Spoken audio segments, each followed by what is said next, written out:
Hello viewers, দক্ষিণে খোলা জমি ফুল চাষের জন্য বিশেষ উপযোগী।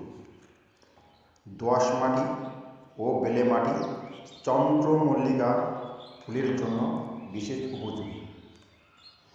ভিউয়ার্স, আজকে এই ভিডিওটা ভালো লাগলে অবশ্যই সাবস্ক্রাইব করতে ভুলবেন না, লাইক কমেন্ট করতে ভুলবেন না।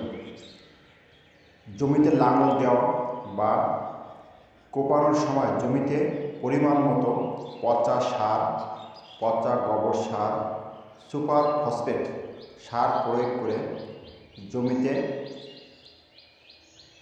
চাষের জন্য উপযুক্ত করতে হবে, মিশাতে হবে।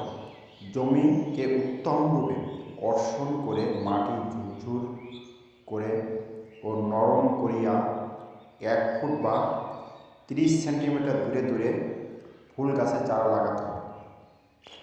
বন্ধুরা, এই ফুলটা খুব লাভজনক ফসল, ব্যাপক আকারে ফুল চাষ করছে। এই ফুলটা আপনি টবের ভিতরেও লাগাইতে পারবেন। এই ফুল ফোটার পরে 20 থেকে 25 দিন মতন স্থায়িত্ব থাকে। এই ফুল শীতের সময় লাগাতে হবে। এই ফুল শীত চলে গেলে বা অতিরিক্ত কুয়াশা করলে এই ফুলের পাতা পচে যাওয়ার সম্ভাবনা থাকে।